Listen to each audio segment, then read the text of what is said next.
Gaba, and I'll be your moderator for this session. Your speakers today are Bluelock's solution architect, Jake Robinson, a VMware vExpert, and Brian Bond, a Bluelock customer, and he is the senior systems engineer at Emer, a Siemens company. Jake will discuss hybrid cloud strategies and go over 4 success stories, and Brian Bond will be telling his own story of the Emer cloud journey.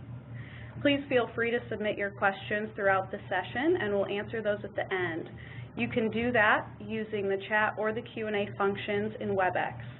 And now I'll hand it off to Jake to get started.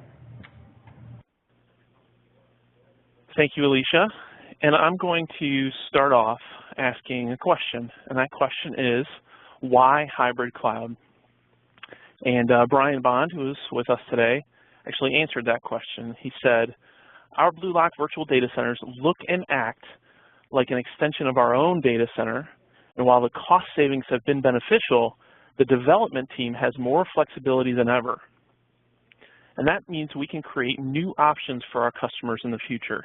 We couldn't be happier with the results of this relationship.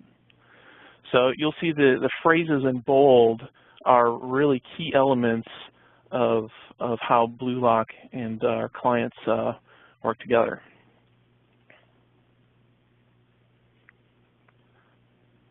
So before we get on to the real world stories, I'm going to set the stage with a couple of primers. The first primer is about the consumers of hybrid cloud. So who they are, and then the approach that they're taking. So the 2 roles that we've identified have different needs and different objectives. So you can see the IT infrastructure owner is being pushed harder by the business to do more with less. And then the application owner is being pushed to go faster, being more agile.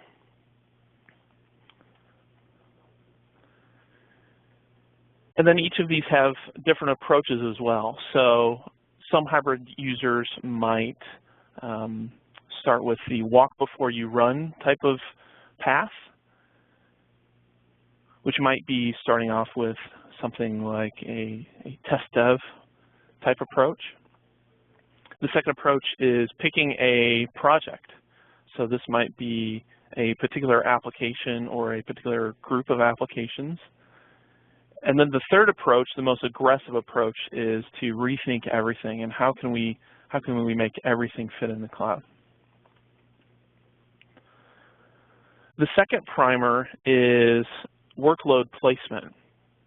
So typically in a hybrid cloud, you might think of a private cloud and a public cloud, and between those you might have some sort of secure tunnel.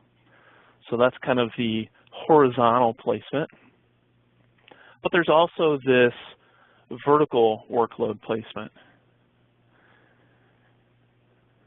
And these are really different types of workloads. So I mentioned the test dev type workload. There's a business critical workload, and then there's also the mission critical workload. So you can see the pyramid kind of in the center there of the dark blue private cloud, and then on the outside of that you have the light blue public cloud. And for each of these kind of vertical applications, the colors represent the likelihood of where those workloads will end up. You'll also notice up at the top this emerging and legacy arrow, and that's really a timeline of how applications move through the cloud. Now, we see also some mission-critical applications living their entire life in the cloud as software as a service. So a good example of this might be Salesforce or NetSuite. So speaking of moving applications around in the cloud, we are seeing applications move. They may start out in the cloud and live their entire life in the cloud, or as they become more of a core strategic application, they can move back to the private cloud. And then as they live their usefulness, they may move back into the public cloud. So hopefully as you listen to the webinar and listen to some of these real world stories, you'll be able to identify with one of the roles, where you are with deciding what kind of approach you want to take, and then also where to place these workloads in the hybrid cloud. So the first success story is F5 Dev Central. So Dev Central, if you're not familiar with Dev Central, it's one of the biggest user groups in existence for enterprise as far as enterprise user groups go. And the way they moved Dev Central into the cloud was first, on a technical basis, they created 2 virtual data centers. So you're probably saying, you know, Jake, this is cheating. You know, these 2 virtual data centers are actually both in the public cloud, and they're both in Bluelock, so that's not really hybrid cloud. But they're really combining these as a primary and a backup. As you'll see, that there are many different ways to use different clouds, different virtual data centers, private cloud, public cloud, even different public clouds such as Amazon and AWS.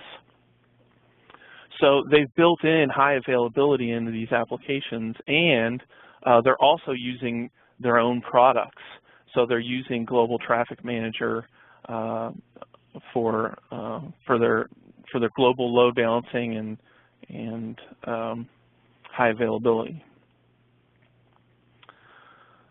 So speaking of multiple virtual data centers, Bluelock has different types of virtual data centers to match the need.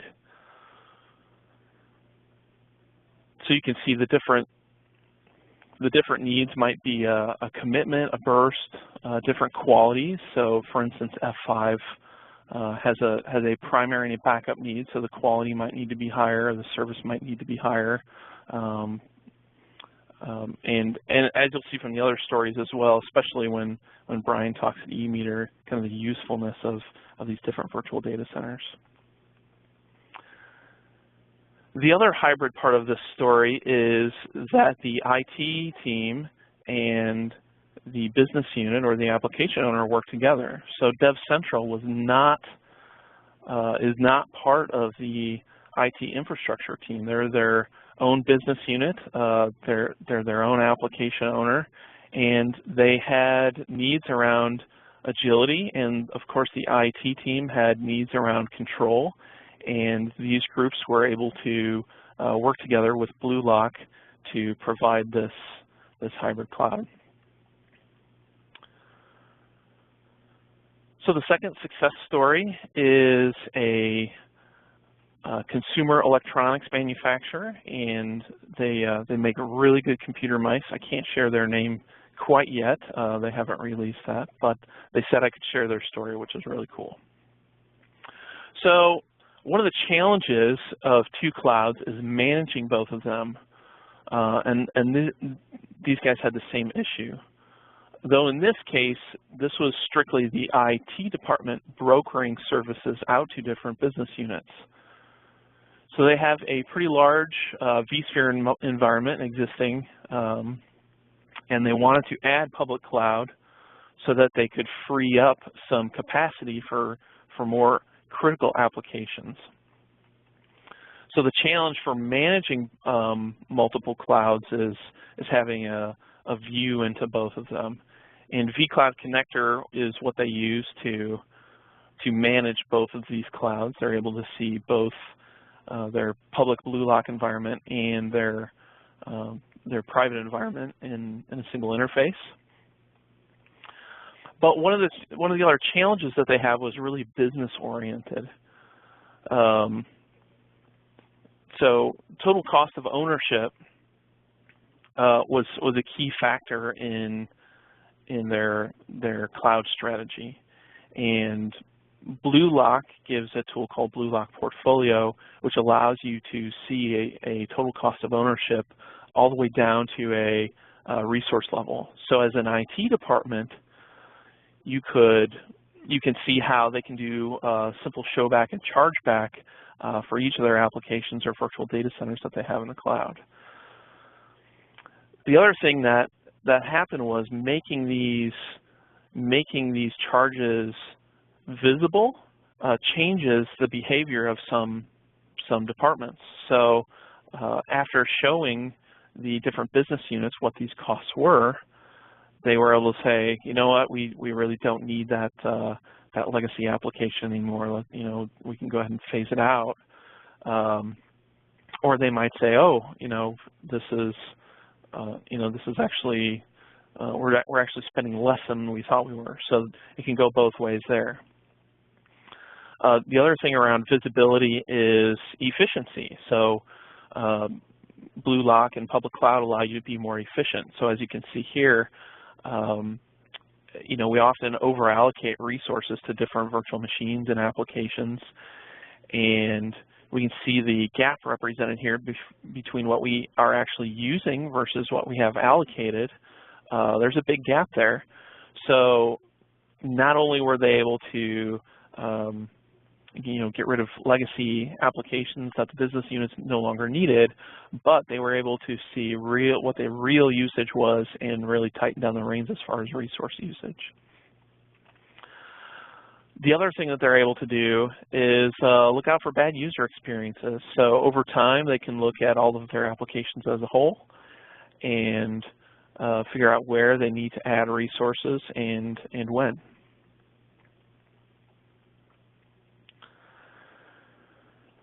The third success story comes from a grocery chain who, again, I can't share their name, but I can tell you that they have the best produce aisle ever.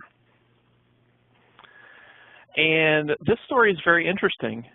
So their plan was to build out private cloud, and it was taking them longer than expected. So instead of dealing with the pain, for the time being, their application owners, their business units still needed that agility, and the IT team said, let's work with a public cloud provider. They picked Bluelock because we are a vCloud provider, and vCloud was what they were putting in for their cloud platform. And it gave their application owners, their business units, the same interface that they were using in their own private cloud. And then when their private cloud was ready, they brought it back in-house. So all their applications were brought back in-house, and then this particular company keeps that virtual data center running at Bluelock for any other applications that might come up when they run out of capacity in their private data center.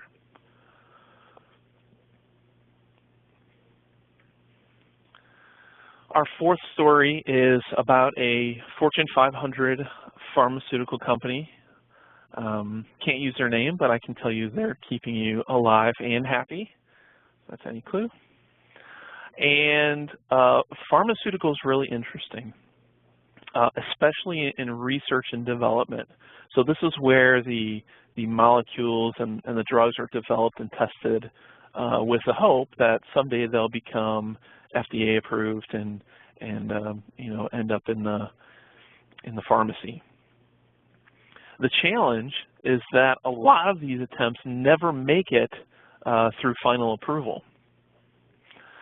A lot of the underlying support applications, because they're new and unproven, don't make it easy. Don't make it either. In contrast, some are wildly successful. So this creates a very unpredictable environment when it comes to infrastructure, and this is really where hybrid cloud shines. It shines because the research and development business units can take more risk more efficiently.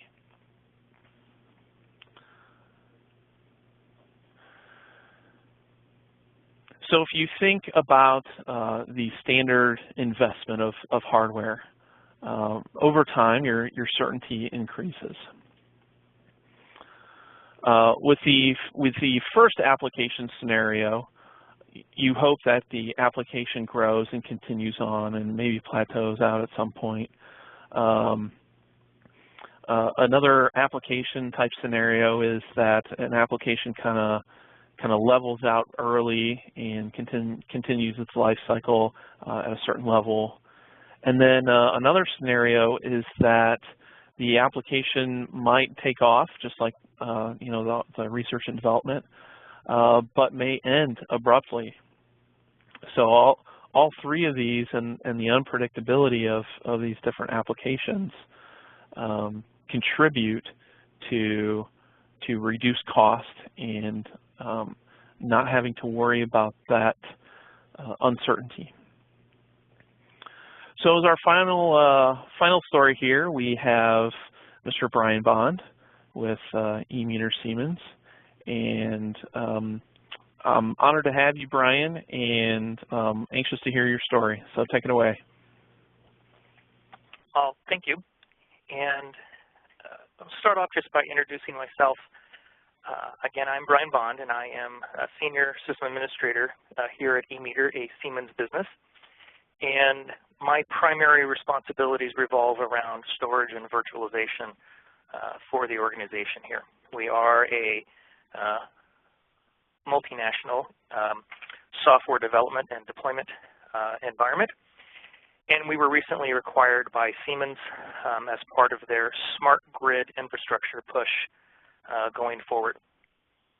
So what we do basically is we provide information management for utilities of all different sizes and in all different locations across the globe. And as a part of that, our development infrastructure and our customer service infrastructure and our training infrastructure are global operations and need to support many people in many different places. So the first hurdle we started to experience in the last year and a half or so was how to be able to provide those services without having to build out a physical data center in multiple locations and all of those typical types of things. And we began to look at what the hybrid cloud would mean to us. And the topics that came up were being able to support around-the-clock development and support from all different places in the world, being able to provide those resources on a flexible nature, being able to spin things up quickly, being able to take things down quickly. And we needed it to be a system that we were used to dealing with and used to deploying and supporting. We didn't want to go out and try to reinvent the wheel on this and have to deal with all the implications that came with that. So as we started looking at public cloud providers, the first and most important thing was that particular aspect. We needed to be able to leverage the skills we already had. Like probably everybody on this call, we're all running a little thin, and it's pretty hard to pick up something that is fundamentally and completely different than the way you do things in normal operations. The last thing you need is somebody to hand you a square peg that you got to go stuff into all the round holes you spent the last 10 years building up. So we needed to be able to fit that infrastructure in. So we started off talking to VMware saying, we need people who are deploying ESX-based solutions, and we started from there and we worked our way back. So Bluelock rose to the top of the list very, very, very quickly for a multitude of reasons. The fact they are certified vCloud service provider was a big deal. I believe at the time there was only one or two, and everybody we talked to recommended Bluelock right out of the gate. There was nobody that said we should look at somebody else. Our conversations with Bluelock both from a sales perspective and from a technical perspective, were very productive. Both sides of that operation were very eager to talk to us, work with us, help us develop solutions to the problems that we were trying to solve and get it done. Especially on the technical side, very, very knowledgeable staff that have been nothing but helpful in helping us to meet our deadlines. A lot of times they actually feel like part of our staff. They don't try to make excuses. They say, I understand your problem. Let me get to work on it and see what we can do for you. And then as we worked through that, we started, to deal with the normal things you deal with from business, security profiles. How are we going to connect that? How are things going to look? How will this affect our users? And by having all of that rolled in already on day one, we were able to integrate the Bluelock system into our own environment. So we do truly have a hybrid cloud in the respect that the users do not know where their stuff is. We very rarely tell them where their stuff is because they don't need to know. We run it where it's appropriate. So we started off with basic proof of concept. Can we do this was the first question. And we started putting environments up there, and we spent, a few days working out some details around security and connectivity and VPN tunnels and all those types of things. And very quickly realized that we were onto something pretty big. And we went from proof of concept to production deployment in about half the time that we had allotted to do that. We had given ourselves a pretty sizable window to be able to do all of this. But because they delivered on all of their promises and they delivered on all the technology that we knew was there through VMware in particular, we didn't have to deal with going back and having to re-engineer things. We were able to move workloads directly to them and have them be in production in a matter of a couple of hours rather than several days. So that worked out very, very well for us. Since then, we have broadened the scope of the types of workloads that we move up there. We quickly fell into another common thing for a lot of IT people, in that once user groups or organizational units within the company start to realize that something exciting is happening off over in another corner of the building, they start to poke their head around and wonder what's going on over there. Why are those guys so happy with how IT approached their particular project and allowed them to get through it quicker, or to get jump-started into a particular project? And we started to have people coming to us saying, hey, how can I get in on this? How can I get to where the X number of systems that I need to have deployed in the next month can be done quickly rather than having to go through the procurement process and all that type of stuff? So we jumped right in, and we haven't looked back. We've been deploying different types of systems fitting into different areas. The two primary uses for us are, the obvious, the test dev environment, where you have a lot of systems that can be in flux, if you will. They are constantly being changed or updated. We need 10 of these today. We're going to use them for a week type situations. Or we have a situation with a customer or a client that we're trying to replicate, or that we're trying to do a proof of concept with. How can we do something for a short period of time rather than dedicating hardware to it for a long period of time? And then the other thing that's been a pretty big deal for us is our training environments. Training environments are one of those places where when you actually are using systems rather than canned solutions or PowerPoint presentations for training, the ability to be able to spin these up quickly and with a reasonable amount of elasticity, so we can add users to the different courses. Sometimes during the course we can add additional users, and then being able to tear those down and have them go away until the next course comes up has been a great benefit to us. Along with having all of that stuff being in a high-class data center with high availability with all the connectivity that's needed, and not relying on local resources that we would have to provide or have to go out and procure. We know that that's all handled. The vCloud Director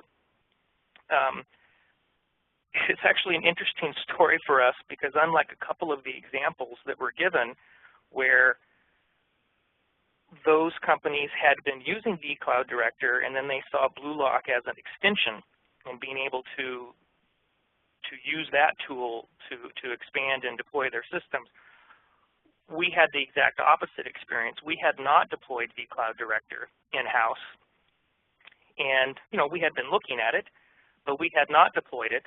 And when we started using the Bluelock system, we immediately saw some very significant benefits from using it, and we have begun to roll that into our own systems in-house, and being able to connect those two together and being able to see that all as one large data center as far as the administration tasks are concerned.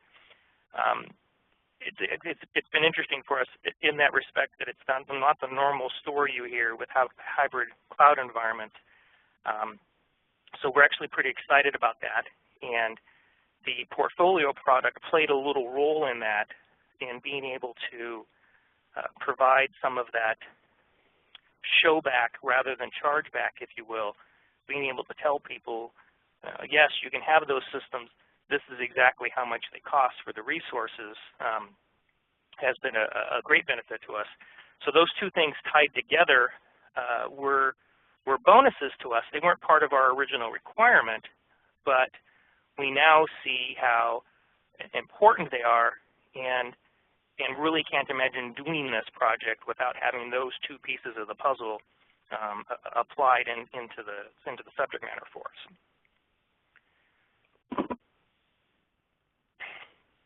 So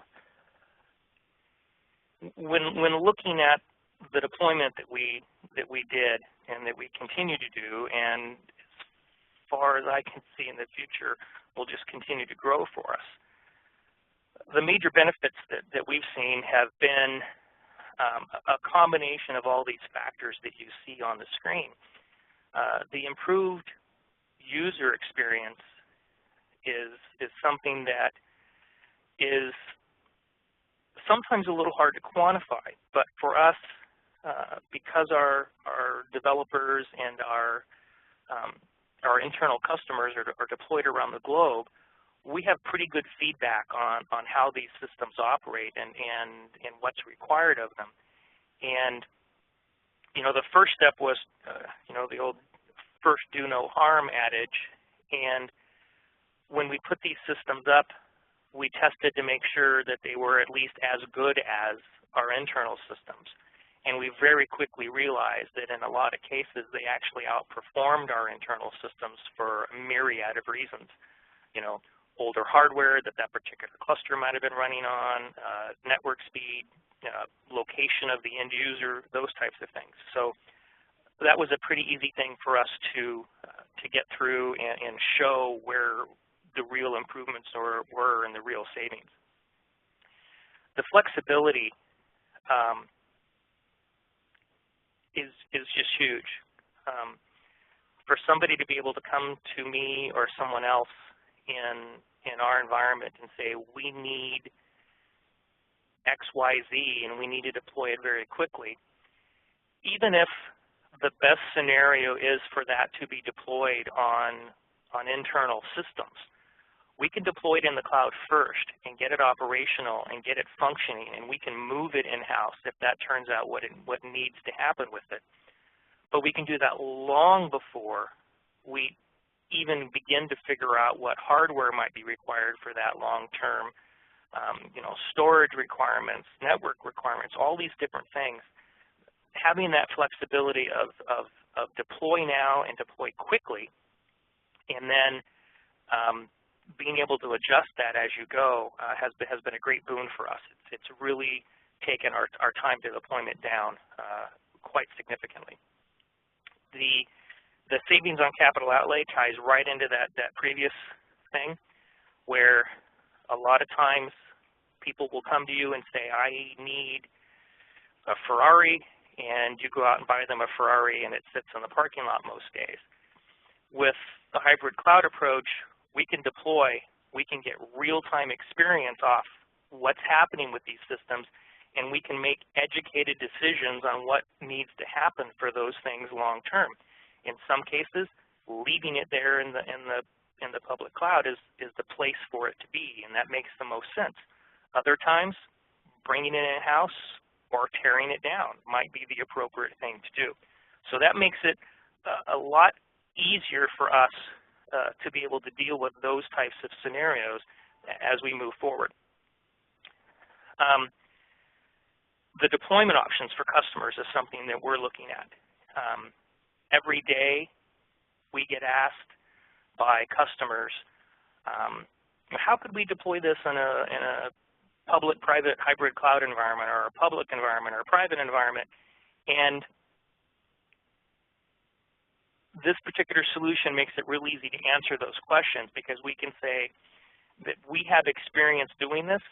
This has been our experience doing this, and you should be able to predict that you're going to have a similar experience. And that makes it easier to answer those questions for us with those customers as we go forward. And with any luck, that'll play out and be a good part of our business going forward.